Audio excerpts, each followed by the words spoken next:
What's going on, y'all? It is once again time to pack up.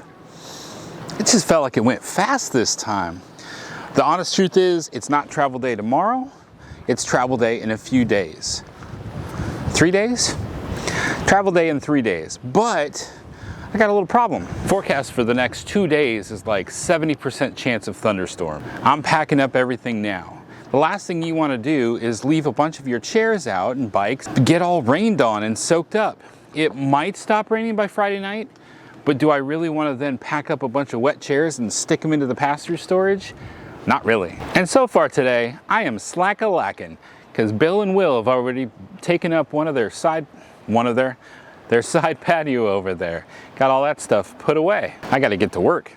Now this picnic table right here belongs to the next spot, but since those are our friends, we decided to make this a common use area where we would meet for supper at night. I think I'm gonna go ahead and pack up the chairs and we'll just have to sit at the picnic table tonight for dinner. Plus I've got Tanya's art stuff over there, 2 tables and a microphone, just kidding, a skateboard. I've got plenty to put away. I will not, however, put away the hoses today. I will wait until Friday for those. I want to do one more black tank flush on both tanks on Friday to get back on track. Yeah, as well as the hoses. So even if it's raining out on Friday and cold, I'll do it. I can do it. I know this looks like a crazy mess. In order to probably put everything away properly, I need Tanya's art tubs to go back here. I can't remember how I did them now. Should have taken pictures.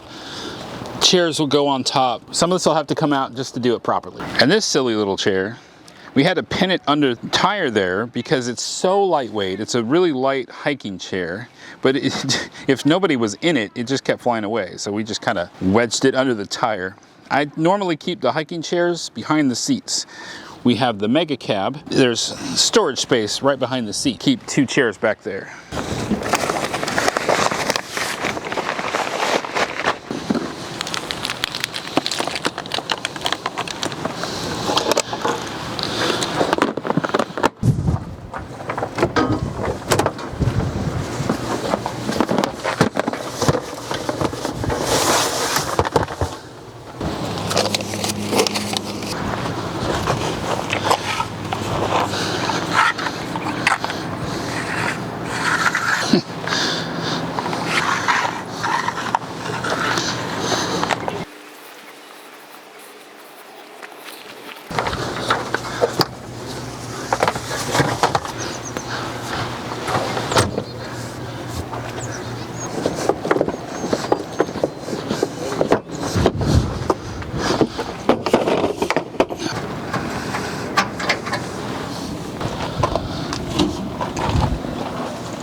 Just an interesting thought. I don't really have an answer. If you only had that much grease in this little pan, would you travel with it and try to keep putting more grease in it? Or would you just discard it now? Because financially, I think it would be better to just hang on to it. Environmentally, I would think it would be better to cut down on how many of those you throw away. How much of a mess does it make on travel day? Questions, so many questions. I typically would hold it in the sink. It would probably go in the sink here. I've got this olive oil. So potentially if it spills, it would make a greasy mess there in the sink, potentially down into the gray tank. If it spills, if you've got an input or a thought on that matter, let me know in the comments. I'd greatly appreciate it.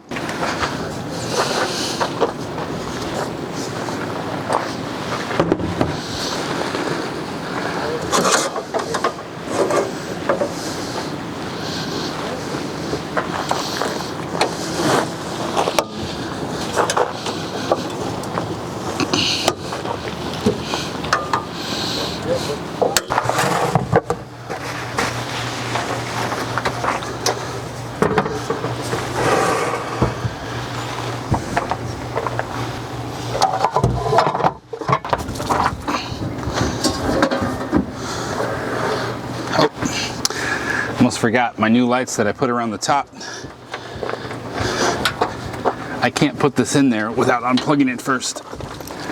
It's a little bit newer. Been doing this for over a year with this RV, but the lights, that's new.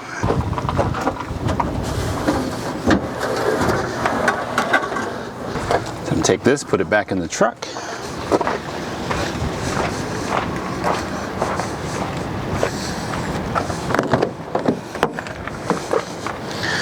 Oh, look, there's all my water bottles I've been missing. Right down in there. So on travel days, when I stop for fuel, I'll take this out. I will temp the tires and the hubs and try to get the brakes as well if I can. When I do that, the biggest thing I'm looking for is I want the temperatures to all mostly match. If one of them is really high, it's a sign that that tire is going to have a problem.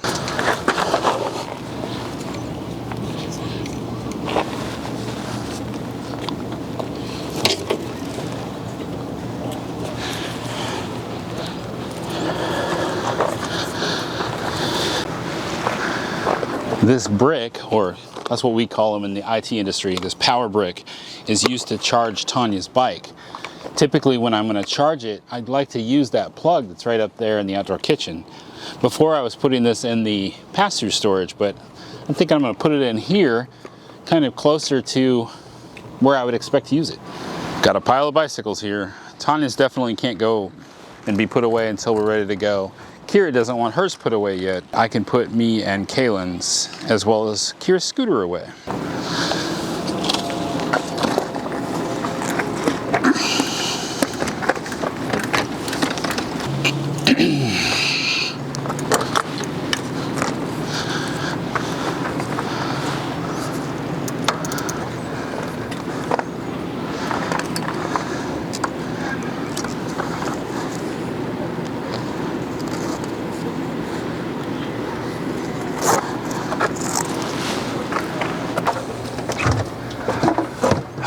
There's no water out here.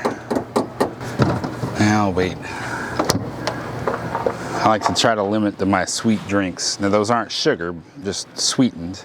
Try to limit to just one drink a day, and I like to have it more chilling in the evening. I'm gonna get some water. The wind is relatively cool out. It's a nice day, but the sun will just suck the moisture right out of you. You have to be careful, especially in the winter months. A lot of people don't realize how thirsty they are when it's not 190 degrees, 85 degrees, it's cooler. They don't realize how thirsty they are. They can get dehydrated even easier in the wintertime. Keep drinking that water, even when you don't think you want it. Drink it.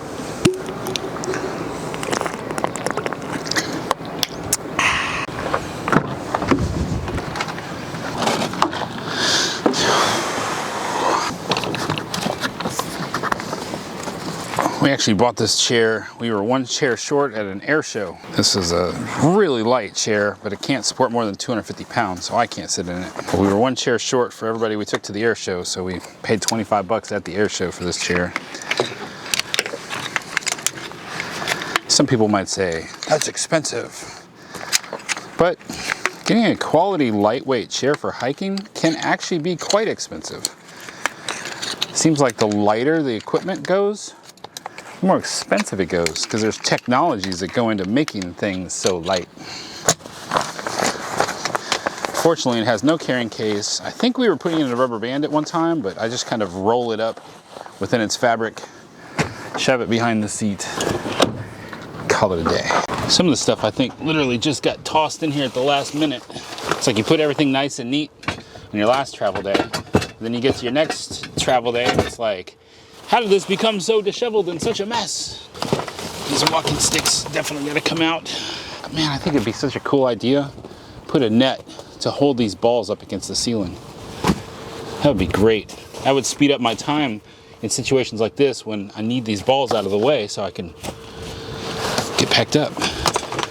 All these outside toys. All the outside toys. Yeah, I should take this out since Tanya's bike's gonna have to stay out. Although I could put Tanya's bike under the, in the carport, the carport. Yeah, I'll put hers up there out of the rain. I guess at some point I'm gonna get wise to using this around the bicycles to keep them from getting all wet. Someday. All right, I think I've got my available space up there to get Tanya's bins.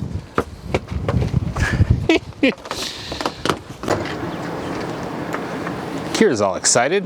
Her friend Samir. Is it Samir or Samira? Samira. Samira's birthday was going to be the day after we left. Well, her parents just decided to have the birthday party today while all the friends are still here. It's pretty cool. I love this community.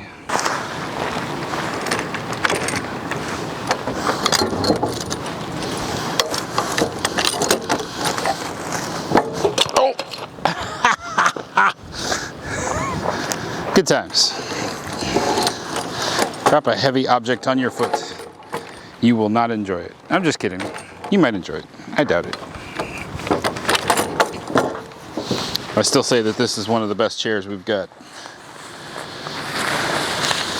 Even if it is abusing my toes. Why are you abusing my toes, bro? I was hoping to put the awnings out, but it's a little windy. If you've seen some of our past packing up videos, I'm hoping that this looks a little easier. Should be, maybe, possibly. The goal is trying to find that balance. How much stuff you take out for the time that you're here, so that you don't have too much to put away. But if you don't take some of the stuff out, then what you'll find is, like, you're not just doing this so that you can live inside your RV. You don't want to just stay in your RV all the time, watching TV all the time.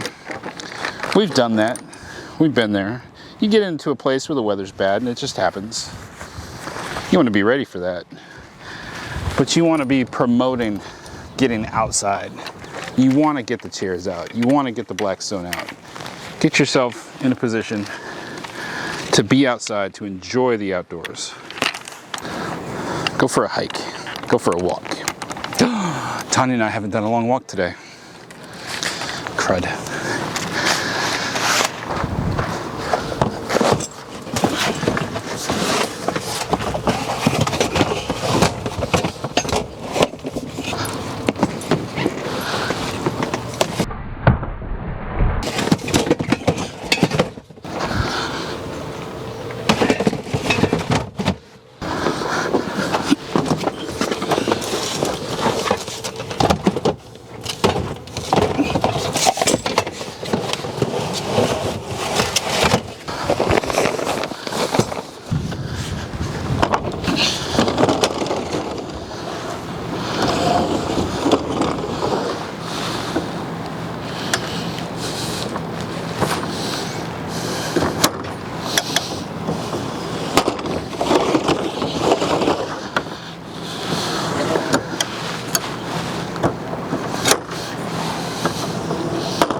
Doing physical things,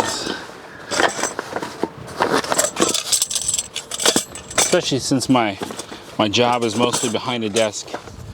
It's a nice break from sitting at a desk and a computer to come and do physical things with my hands. I grew up living at my grandfather's house, and he always raised me, taught me, trained me to do hard work, do a good job. A lot of times it was do it yourself because you could do it better than others. I know that's not always the most healthy way to look at things, but it's definitely how I was raised. My mom has that mentality. My grandfather had that mentality. My grandfather was a corporate pilot, and a lot of people who fly airplanes kind of have a high and mighty attitude. Well, I mean, they flew planes. So they would never load luggage. That was something that somebody else did. Well, my grandfather would get out there, and these people would come, the kind of people that can afford to rent a private jet to go somewhere.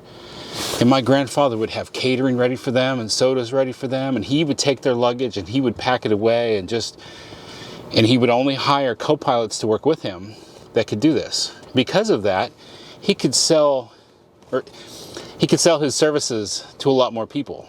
The president of Citibank at one point was just at a regional office in South Dakota, but as he was promoted up to the top of Citibank in Maryland, I believe, he didn't want to fly around with Citibank's official planes and people.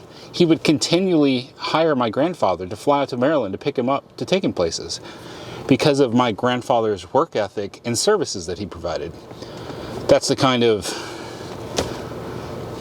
work ethic that I was raised to try to do myself. So yes, this is not for somebody else, this is for myself, but at the same time, I tend to have a mentality of I need to get out here and take care of a lot of this stuff, which is good being in a relationship where Tanya needs a little bit more help with things, that she has a husband that's been trained and ready to get out there and help and do things.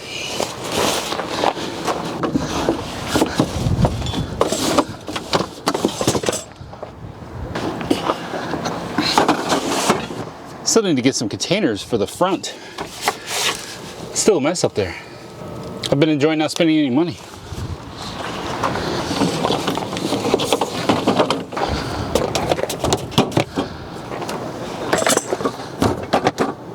Stay.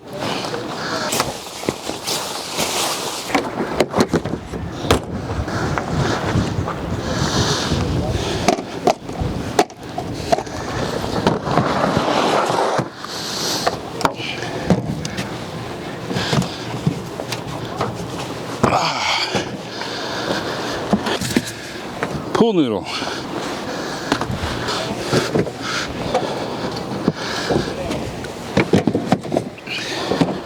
That works well in that spot.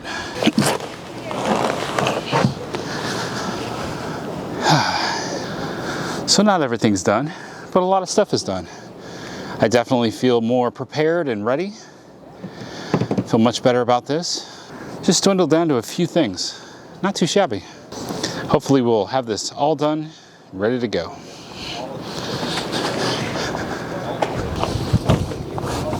Do I regret the RV life because of all this work? No. It's gonna be hard work no matter where you're going, what you're doing. It's not really an option. If I had a house, there'd be some chores to do at the house. I always revert back to mowing the lawn, but there's more than that. There's a lot of work that goes into a house. Pulling weeds, gardening, painting, cleaning the exterior, cleaning the windows, moving stuff around the garage. There's always something.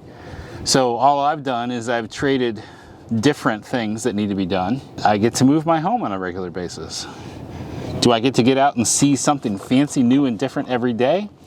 Absolutely not. There's just no way. I couldn't afford that. There's lots of times we just have to stay here at the RV park and enjoy it. But we make the best of it. If only every weekend I get to go out and explore something new, that's fine. Still, if I was trapped at a house, let's say 51 weeks out of the year, then there'd only be 1 week where I'd have to cram a whole bunch into one short little 1 week vacation. The way we're doing this, practically don't even need a vacation. Just keep on moving, and then you have weekends available where you're somewhere new and you can slow down, relax, and enjoy it.